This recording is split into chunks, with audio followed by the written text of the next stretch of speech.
E aí, gente, beleza? Hoje eu irei falar de 5 atores que também são diretores. Então, se arruma na cadeira e bora pro vídeo!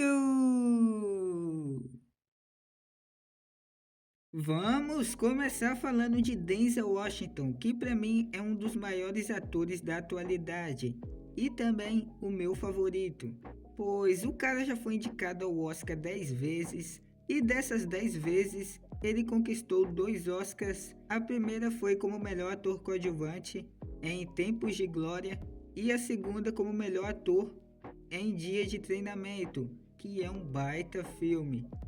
Mas o que muita gente talvez não sabia é que Denzel também decidiu se aventurar como diretor, e a primeira vez que ele assumiu essa função foi em 2002, quando dirigiu o filme Voltando a Viver. Confesso não ter assistido o filme, então eu não sei confirmar para vocês se o filme é bom ou ruim. Depois, em 2007, ele voltou a dirigir em O Grande Desafio, um drama baseado em fatos reais sobre um time de debates de uma universidade negra que desafiou o preconceito racial nos anos 30. E anos depois, em 2016, ele comandou o filme Um Limite Entre Nós, que esse eu assisti. E na minha opinião, esse é o melhor filme que ele dirigiu até então. Pois apesar de eu não ter assistido aquele filme, esse daqui eu tenho certeza que é melhor que aquele lá. E esse filme, Limite Entre Nós, é uma adaptação de uma peça que ele mesmo já tinha estrelado no teatro, e que aqui ele brilhou em dose dupla, atuando e dirigindo.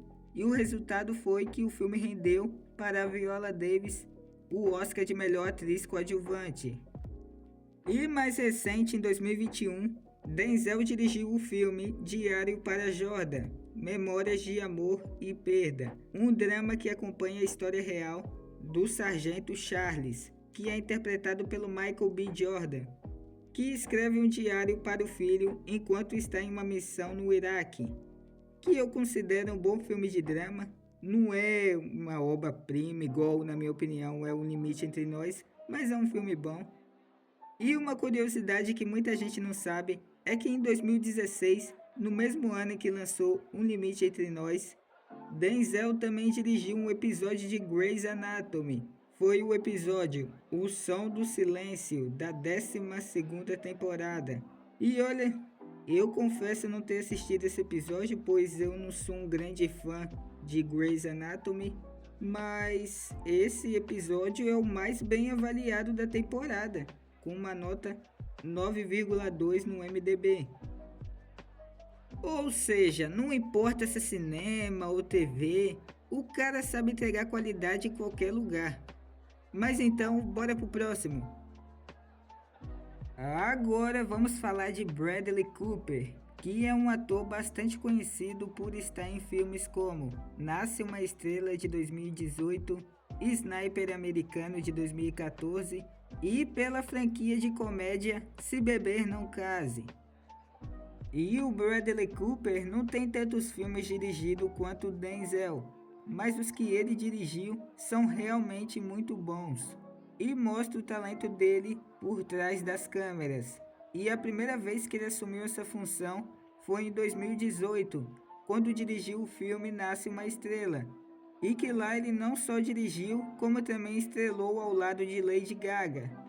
E que na minha opinião esse filme é muito bom.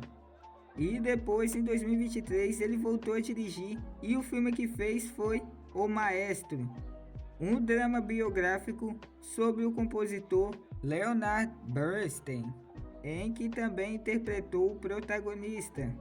E o Bradley Cooper está atrás do seu Oscar, o que até hoje eu não entendo como ele ainda não venceu, pois além dele ser um ator muito bom, ele também é um diretor muito talentoso. E não é à toa que já foi indicado ao Oscar 12 vezes ao longo de sua carreira, como ator, roteirista e produtor. E até hoje ele não conseguiu o Oscar. Mas talento ele tem de sobra, tanto na frente quanto atrás das câmeras. E como eu falei, até hoje ele não conseguiu o Oscar, mas ele não desistiu. pois esse ano ele irá atuar e dirigir um novo filme, que é Is This Still One? Um drama que irá estrear em dezembro. E o filme irá acompanhar Alex, um homem que depois do divórcio se aventura na cena de stand-up. A história desse filme é inspirada na vida do comediante britânico John Bishop. E o que resta agora é só aguardar para ver se esse filme irá ser bom. E como eu tinha falado antes, apesar do Bradley Cooper não ter dirigido tantos filmes quanto Denzel Washington, mas os filmes que ele dirigiu são muito bons. E vamos ver se esse novo filme dele conseguirá manter a qualidade dos outros filmes que ele dirigiu.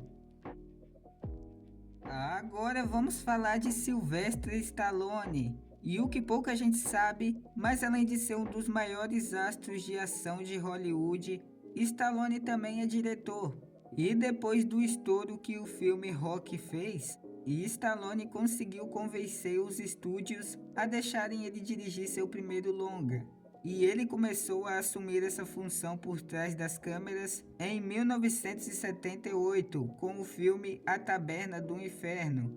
E logo depois, em 1979, ele assumiu as rédeas da sequência de Rocky, que foi o personagem que mudou a vida dele.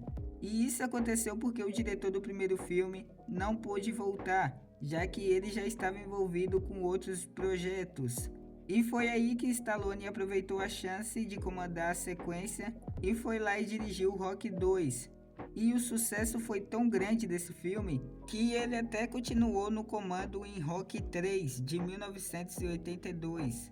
E também no quarto filme, Rocky 4 de 1985, aquele com aquela luta contra o Ivan Drago. E uma curiosidade engraçada foi que Stallone queria que as cenas de luta parecesse o mais real possível. Então ele foi lá e pediu para Dolph Lundgren, o ator que fazia o Ivan Drago, bater nele de verdade.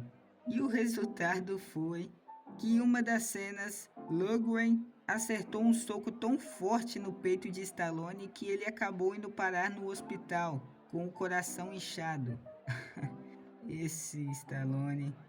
Mas continuando, em 1983, antes dele dirigir Rocky 4, ele até arriscou um projeto que, como eu posso dizer, ousado, pois ele dirigiu Os Embalos de Sábado Continuam, que é uma continuação de Os Embalos de Sábado à Noite, que eu confesso não ter assistido essa sequência, que contém o John Travolta no elenco, mas segundo a crítica esse filme é bem ruinzinho.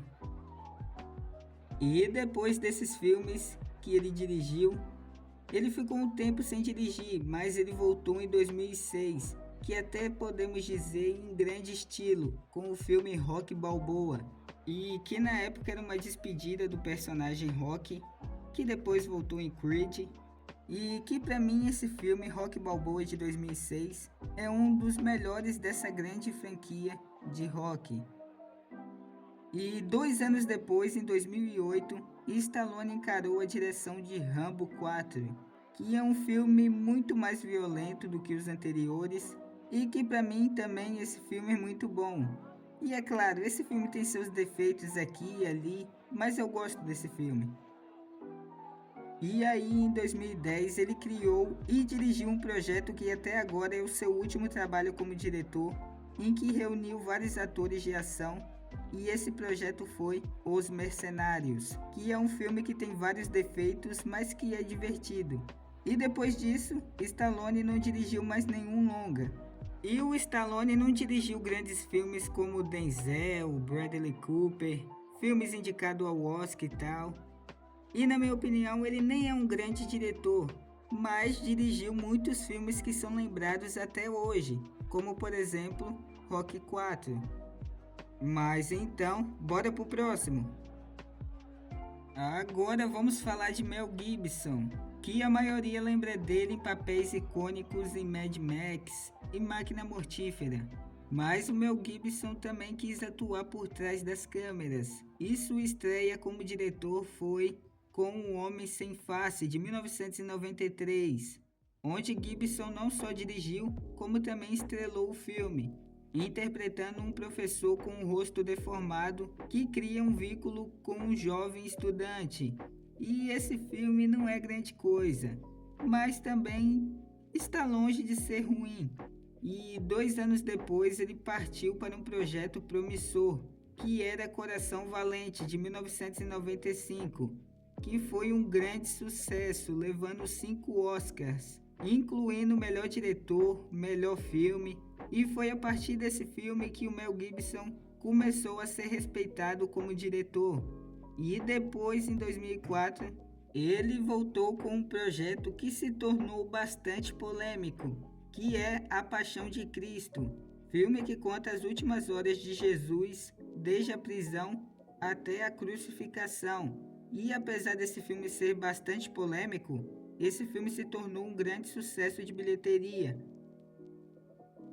E em 2006, ele surpreendeu mais uma vez com o filme Apocalipto, um filme que mostra a vida de um jovem da civilização maia que tem a aldeia atacada e é levado como prisioneiro para ser sacrificado. E confesso que esse é um daqueles filmes que eu deveria ter assistido, mas que eu ainda não vi. Mas segundo a crítica, esse filme é bom, e inclusive foi até indicado ao Oscar de melhor maquiagem. E após quase 10 anos afastado da direção, Mel Gibson voltou com força máxima com o filme Até o Último Homem, de 2016. O filme que conta a história real de um médico do exército americano que serviu na Segunda Guerra sem carregar uma arma. E esse filme recebeu 6 indicações ao Oscar. E esse eu assisti. E eu posso afirmar que é um filmaço. E que também tem uma atuação incrível do Andrew Garfield. E depois desse filme, Mel Gibson passou um bom tempo longe da direção de novo. E só em 2025 ele voltou com Ameaça no Ar, que acompanha um piloto de avião, interpretado pelo Mark Wahlberg, que precisa transportar um fugitivo e um agente federal sobrevoando a selva do Alasca, que, vamos combinar, é um filme bem qualquer coisa. E em 2027 está praticamente confirmado a sequência de A Paixão de Cristo, que será dirigido novamente pelo Mel Gibson.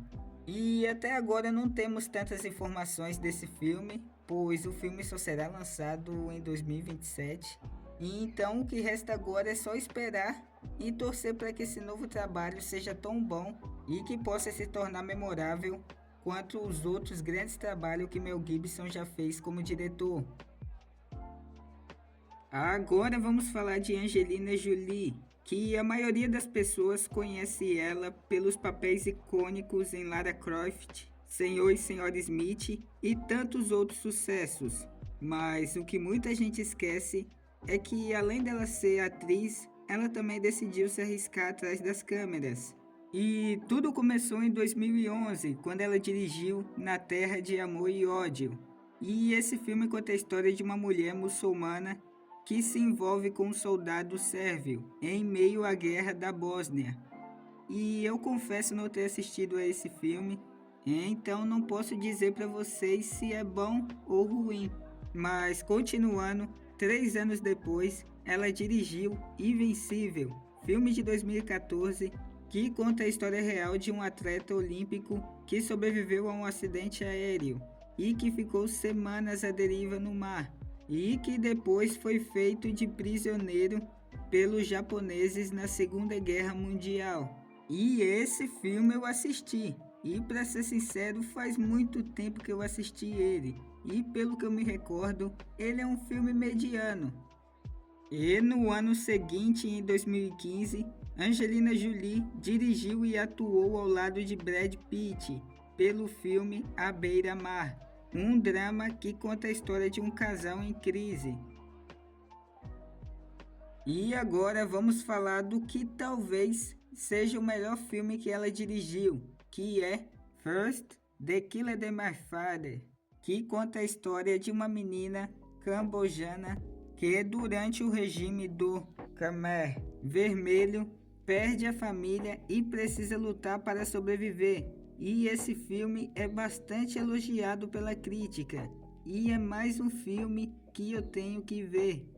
Mas seguindo, depois Angelina Jolie dirigiu o filme Sem Sangue, que é uma adaptação de um romance do escritor italiano Alessandro Baricco. E esse filme já foi gravado e também já foi exibido no Festival de Toronto em setembro de 2024, além de ter tido uma estreia limitada na Itália em 10 de abril de 2025, mas ainda não tem nenhuma data oficial de sua estreia aqui no Brasil. E a história desse filme acompanha uma jovem sobrevivente de guerra e mostra como o trauma molda profundamente a sua vida. E o que resta para sabermos mais desse filme é só aguardar para ver quando que esse filme será lançado. E vamos lá, na minha opinião, a Angelina Jolie ainda não se firmou como uma grande diretora, pois dos 5 filmes que ela dirigiu, apenas um se destacou, e alguns projetos que ela teve em mãos tinham boas histórias, mas ela não conseguiu aproveitá-las totalmente, como é o caso de Invencível, que tem uma história boa, mas ela não conseguiu levar esse filme ao seu máximo potencial. Mas vamos ver esse novo filme Sem Sangue para ver se ele será bom. Mas então é isso, pessoal. Se vocês gostaram do vídeo, deixe seu like, se inscreve no canal, compartilha. Então, valeu e fui!